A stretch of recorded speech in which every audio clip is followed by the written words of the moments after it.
Hi everybody, I'm Sharon Price, the Executive Director of your Community Action Council. This is the year of the Unapologetic Woman, and we're celebrating phenomenal women all across Kentucky who make no apologies for their perspectives or the impact that they're making in the community.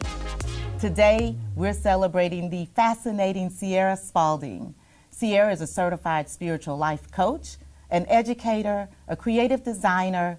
She's a wife and a mom. She's a mentor, a motivational speaker, and a future author.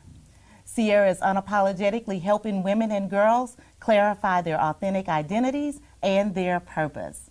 Unapologetically Woman, Cierra Spaulding, that's you. Welcome. Thank you so much for having me. I'm so excited to talk to you today about your journey. And it's very fitting that you're here today because today is Teacher Appreciation Day and you have a background in education. It is, I do. That is where I started. So tell us about your journey from education. Sure. So when I went to Murray State, I actually started off as a nursing major. I just had that helper's heart. And so knew that was what I wanted to do, had studied medical science all through high school. But when I got to college, it was weird because I just kind of always had this pull towards maybe I should look at something different. And so I had a little bit of a health scare and missed my advising appointment. And then so from that appointment, I was like, well, maybe I'll just go over here and see. So took that appointment at the College of Education, changed my major, and everything from there was just amazing. And so graduated from Murray State. Taught at Jefferson County Public Schools for 6 years. Okay. I taught 4th grade, and I absolutely loved every single year. It's like that perfect time. That perfect age. Yes, in a kid's life where they start off the year, kind of a little bit of a baby, but by the time that, the spring comes, they have just begin to, blossom and develop into who they're supposed to be. And so it's my favorite time. I absolutely enjoyed being able to inspire those kids and work with them, It's kind of the beginning of what it looks like for me to teach kids how to reach their goals. So inspiring kids, that's what you do. You're a huge mentor. Tell me about the Cierra Spaulding brand. Sure. So the purpose of the Cierra Spaulding brand is I love to be able to teach girls and women who they are and how they're meant to impact the world. And so I do that through my mentoring programs. I have 2 of them. The first one being Girl Power Book Club, which is a book club for girls who will change the world one day. And so through that, I work with elementary school girls reading various books with multicultural backgrounds, diverse backgrounds. I always try to find books with main characters who are girls of color because I want to be able to allow young girls of color to see themselves in literature, but then also for girls who are not of color, for them to be able to see girls of color overcoming obstacles and being strong and resilient and inspiring just like they are. And so that's one of my programs. And then the other one is She's Lit. Which I love the name. Thank you. The names of all of your programs are so powerful. I love them. She's Lit. Tell us about it. So She's Lit is an acronym. It stands for Living in Her Truth, which I work with middle and high school girls to help them to be everything that they're supposed to be. I think at that middle and high school age, that's the beginning of us beginning to try to shapeshift and figure out how we can fit into spaces that maybe we weren't created to necessarily fit into. Mm-hmm. And so I try to use that program to help them to figure out who they are, like what they actually like, what things they want to really do to change the world, and then give them the empowerment to be able to go and do those things. And so you've also worked at the Carnegie Center as well. Yes. Tell us about that. One of my favorite partnerships. I've been working with Carnegie for about 3 years now, which that is the beginning of what Storytime started there. And so we started off, my husband and I were kind of collaborating on a story time for whoever, would come at elementary school age. But I kept telling him, this feels a little off-brand to me. Like I want it to truly be authentic. I feel like you can't teach people that unless you're living it. And so Carnegie gave me the space to try out these ideas that I kind of had percolating. And so over the last few years, I've been able to offer book clubs. And then this coming summer, now that COVID is finally over, I'll get to do my first summer as a Camp Carnegie instructor, where I'm actually going to be teaching middle school kids about entrepreneurship. Oh, that's so exciting. So you mentioned COVID, so I'm going to take you back there. How did you do your work during COVID? It's been a year. It has. And I'll be honest, it took me a second to kind of like figure out how to adjust because most of my work is in the schools or meeting with girls on the weekends, you know, at events and things like that. And so I actually was in the middle of my first opportunity to take girl power into a school.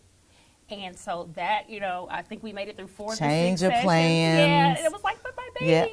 Yeah. And so we ended up having to end that session. And so I'll be honest, it took me a couple months to figure out, well, what do I do from home? Because not only was I trying to figure out how to pivot my business, but I also had to pivot life as a mom, you know, figuring out how I'm going to feed these people 3 times a day in my house. And so it all kind of took a Feed minute. them. You've got to work. You've got things to do. All the laundry, like all Yes. the laundry that came out of nowhere, all the extra cleaning. But we figured it out. And so what I did, Girl Power, I was allowed to shift that virtual. So we actually did a chapter book for the first time, which actually it turned out it needs some tweaking, you know, and I think that's a part of the journey. But it was fun to be able to figure out how to do that. And then we also took She's Lit virtual as well. Is the chapter book going to be published? So it was a book that somebody else has written. So we used the book Something to Say. It's by Lisa Moore Remy. Okay. And then, so it was actually really cool because with everything that's going on in the world, the book was about a 5th grade girl who was dealing with the name change of her school and people being on opposite ends of that and how much is that like our country. Everybody's kind of on different sides. And learning how to use her voice to speak up for what she believes in. But then it also was her dealing with family issues because of the diversity inside her home. So she had a grandparent in the house and things like that. And so we used a chapter book for the first time, where usually we'll do a picture book per session and do a craft. We couldn't offer all of that with COVID. And so it was a shift, but it worked, you know, I think as best as it could. Okay, I think you're also a painter too. And so I've seen some things online. Tell us about all of that. You're so creative. Well, thank you. That is kind of the thing that I feel like helped me get out of the rut. When COVID hit, like I said, the programming stopped, but I needed to be able to put out something. It literally was like a feeling. I couldn't, you know. And as a creative, you know, other creatives will probably tell you, if you don't get the opportunity to share in some kind of way, you kind of can feel stopped up. And so I was like, I got to do something. And so what I did is I took some of the images that I've seen of Black women, and I turned them into a series where I actually got to collaborate with my husband. We did a series called Masterpiece Mondays, where I painted these images of Black women, and I connected them with scriptures that are very important to me when it comes to identity, when it comes to purpose, when it comes to being resilient, having perspective. And then so I would paint those paintings, and then he would write, I think it's a 4-bar verse. He's going to be mad at me if I get that wrong. But a 4-bar verse that went with Okay, the the painting. he that we're talking about is the one and only Divine Karama, Yes. hip-hop artist, Cierra Spaulding's Yeah, husband. thank you for saying it that way. Yes, that is my honey. Yeah. So you guys do you guys work together on projects a lot, or does it just happen spontaneously? Because I'm trying to get a picture of what it looks like in the living room of your house when both of you guys are being creative at the same time. Ooh. And I'm not going to mention the creativity of the children. Yes, So yes. Everybody's kind of been bitten by the bug a different way. And so with COVID, that was an opportunity where that was the time where everything was in the living room. And so I actually had a corner where you'd find paint supplies and collage supplies, but you'd also find my ring light, you know, for teaching and things like that. But it's funny because you'll hear him whispering because he'll recite his verses, you know, but not out loud. And so, you know, here comes Carson with, you know, Mommy, I made this. And, you know, whether it's clay or paper or, you know, she's a big fashion designer right now. She's making designs for her Barbies. And so it's a very creative space, very free space.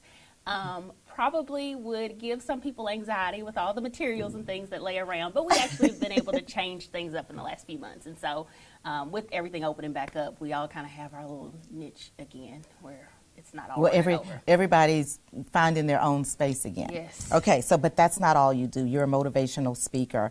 Talk to us about some of the events that you've presented at. Wow. So I know you were at the LIFT conference. Yes, and I'm hoping to be able to, and I enjoyed that. That was amazing. So that was virtual as well last year. And I actually had done it maybe 2 years prior. My husband and I teamed up and taught the middle schoolers. And so that was fun. But then this past year, I did a segment called You Are a Masterpiece, which is really one of my signature talks, because I like to talk about the fact that our lives, like, we are created to be a masterpiece, which means that we are both worth admiring at that very moment, but we're in process as well. And so giving yourself the freedom to be able to be everything that you're supposed to be right now, but also grow into who you're supposed to be at your best. And so got to talk to them a little bit about that.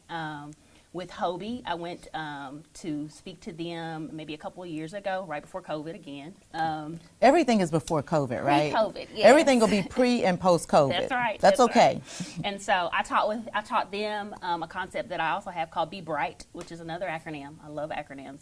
But those were 6 concepts about how you can illuminate a space in a very dark world sometimes. And so talking to a group of leaders about how they can, again, just be themselves, and that is real leadership, was, definitely a moment I'll never forget. There's really cute pictures of me with all the girls. And that always happens. It's funny because this was a room probably with 300 high school students in it, but the girls become my gang. And so we've got really cool, really cute pictures from that opportunity. Oh, that's so amazing. You do all kinds of special work, but you've also got a T-shirt gig. Tell us about that. You are well-rounded and you do everything. Tell us about what you're doing with T-shirts and using your creativity there. Yes. And so that was the thing that I think was easiest to keep going through COVID, because you could kind of set up people, pick up, drop off at the front door type thing.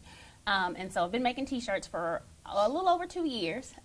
When I cut my hair off a few years ago, that was kind of the beginning inspiration, because there's no shirts out there. There weren't. There are now. Imagine that. Mm-hmm. But there were no shirts out there that really sought to uplift women who had either by choice, chosen to cut their hair off, or had to maybe because of medical reasons or things like that.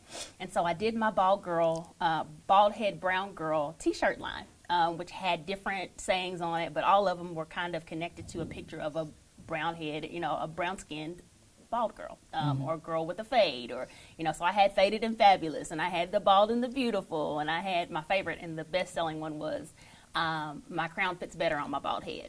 Oh, I love that. And so we did those, but then from that I also was able to connect with people in the community. So I've got long-standing customers who get their shirts from me, but I tell you, the interesting thing about that is that may not be something that I do forever, but it has taught me so much about being a business owner and how to connect with people, how to run my business financially, what it looks like to be a creative for income. And so that's information that I can pass along, even though it may not be something that I do forever. So, well, and I think it's all about the journey, right? It is. Everything that you do is not meant to be a forever thing, That's but it's right. about the journey. You talked about when you were in college and all of the different moves that you've made, Yes. And I'm going to ask you, how does being a part of the Divine Nine, how did that help shape, your passage? Yeah. Well, so that is a very special part of my life.